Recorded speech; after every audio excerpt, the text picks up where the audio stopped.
नमस्कार साथियों, आज हम सभी जो देखें बैंक खाता अगर यदि आप सभी के पास है, आप भारत के किसी भी कोने से हैं, 1 अगस्त से जो है आपको पहले ये 3 कार्य करना पड़ेगा। अगर आपका खाता भारतीय स्टेट बैंक में है, पंजाब नेशनल बैंक में है या तो बैंक ऑफ बड़ौदा में, किसी भी बैंक में आपका खाता है तो आप सभी को जो है जानना बेहद ज़रूरी है। भारतीय reserve bank of India RBI और वित्त मंत्रालय ने सख्त नए दिशा निर्देश जारी किए हैं। इसके तहत बैंक खाता धारक के लिए 1 अगस्त 2026 से नई डेडलाइन जो है जारी किया गया, जो कि बेहद ही नज़दीक है। अगर आपने इस तारीख से पहले अपने बैंक खाते में यह 3 जरूरी काम आप नहीं निपटाए तो आपका खाता जो है फ्रीज हो सकता है, बंद हो सकता है, आपका ट्रांजैक्शन ब्लॉक हो सकता है, आपके ऊपर जो है पेनल्टी भी लगाया जा सकता है। तो ये 3 जरूरी काम आपको तुरंत करवा लेनी है। किस बात को लेकर बैंकों ने जो है आरबीआई ने जो है कड़ी दिशा निर्देश जो जारी किया है, तो आप सभी को यह कार्य करना पड़ेगा। तो बदलाव, कारण और क्या जो है जारी किया गया है, तो सबसे पहले यह समझना है कि अचानक यह हड़बड़ी क्यों मची हुई है।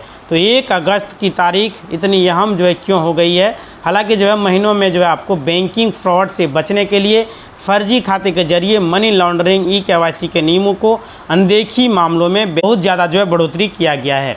तो आप सभी को जो है यह कार्य करना पड़ेगा। 1 अगस्त का समय बीत चुका है। इसे रोकने के लिए आरबीआई ने सभी कॉमर्शियल बैंकों, चाहे वो सरकारी बैंक हो, SBI, Punjab, bank of Baroda, axis bank को कड़ा दिशा निर्देश जारी किया है। वे अपने डेटाबेस को पूरी तरह से क्लीन रखें।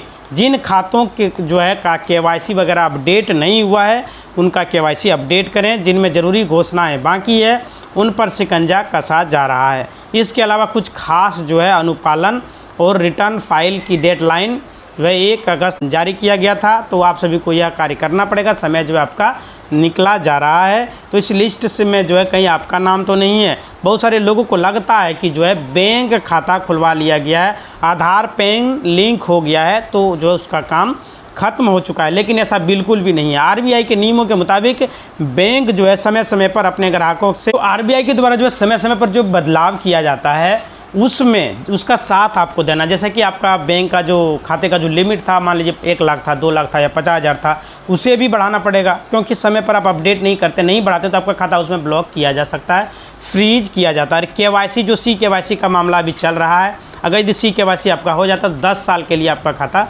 सुरक्षित रहता है। केवाईसी जो आपका होता है वो हर 1 साल आपको करना पड़ता है, और सी-केवाईसी होने के बाद आपको हर 10 साल में एक बार बैंक विजिट करना पड़ेगा, जिसमें आपको आधार कार्ड, पैन कार्ड जो है देना है और एक फ़ोटो आपको देना है। बाकी आपको कुछ करने की ज़रूरत नहीं है, बस आपको ख्याल रखना है कि जो है आपके खाते में कोई भी जो है लेन देन जो आपका आता, जो पैसा जो आपका जमा होता है, उसमें कोई फ्रॉड वगैरह वाला बैलेंस नहीं आना चाहिए। तो किनके लिए ज़रूरी है? जिन लोगों के खाते को लंबे समय से कोई भी जो है ट्रांजैक्शन उनके द्वारा नहीं किया गया, हाई रिस्क कैटेगरी में रखा गया है उनको, जिनका जो है पता या तो एड्रेस जो है बदल गया, जिन खातों में पिछले कई सालों से कोई भी अपडेट नहीं मांगा गया, उन्हें जो है बैंक की तरफ से मैसेज या नोटिस जो है मिल रहा होता है।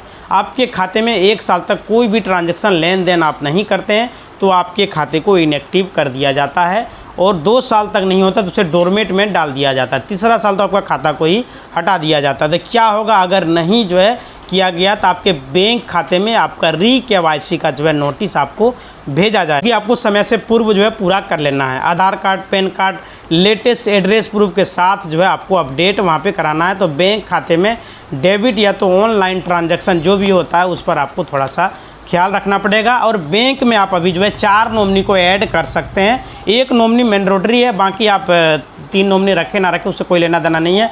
लेकिन आपका यहाँ पे जो है ज़्यादातर देखा जा रहा है कि खाते में बहुत सारे लोगों का अभी भी जो है मोबाइल नंबर अपडेट नहीं है, जिस कारण से बहुत सारे लोगों का जो है खाता कर दिया जा रहा है। तो आप सभी को जो मोबाइल नंबर ऐड होना बहुत ज़रूरी है। उस मोबाइल में आपका रिचार्ज भी होना ज़रूरी है, नहीं तो आपका खाता जो है डेबिट फ्रीज किया जा सकता है, यह सुविधा जो है आपका रोका जा सकता है, आप पैसे नहीं निकाल पाएंगे। इसलिए तुरंत आपको अपने होम ब्रांच में जाना है।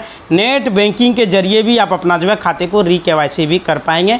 करीब करीब सारे बैंकों में यह सुविधा दे दिया गया। आरबीआई के द्वारा जो है सभी को निर्देश भी दिया गया कि री-केवाईसी जो ऑनलाइन किया जा रहा है आप सभी उसे एक्सेप्ट करें। अब बात करते हैं दूसरे बड़े काम की, जो कि जुड़ा हुआ है आपके बैंक खाते के नॉमिनी से। तो आप आरबीआई ने जो नियम जो बनाया है उसके तहत नॉमिनी आपके खाते में होना अनिवार्य है। भले आप 4 नॉमिनी को आप जोड़ पाएंगे, एक से ज़्यादा नॉमिनी आप ऐड कर सकते हैं। उसमें बाज़ाब्ता शेयर भी कर सकते हैं कि जो है इस नॉमिनी को इतना %, उस नॉमिनी को इतना % आप उसमें दे सकते हैं। आपको क्या करना है, अपने बैंक खाते की पासबुक या तो जो है नेट बैंकिंग में लॉगिन करके चेक कीजिए कि जो है आपके सेविंग अकाउंट में एफडी, लॉकर मनी वगैरह जो है सही से दर्ज है कि नॉमिनी वगैरह सही से दिया हुआ है कि नहीं, आपका नाम सही है, एड्रेस सही है, मोबाइल नंबर, ईमेल आईडी वगैरह जो है ऐड है या नहीं है। अगर आपने अभी तक नॉमिनी नहीं जोड़ा है या तो पुराना नाम जो है बदलना चाहते हैं तो आप सभी जो है जल्द से जल्द इसे पूरा कर सकते हैं और उसमें आपको कोई चार्ज नहीं लगता है। और कोई भी प्रॉब्लम हो, कोई भी पैसा मांगे, कोई भी परेशानी आपको होता है तो आप सभी हमारे कमेंट बॉक्स में लिख सकता है। तीसरा और अंतिम काम आपको करना है, सीधे तौर पर आपकी डिजिटल सुरक्षा और वित्तीय लेन देन से जुड़ा हुआ है। आरबीआई के नए डिजिटल वर्क फॉर्म में जो है टैक्स नियमों के तहत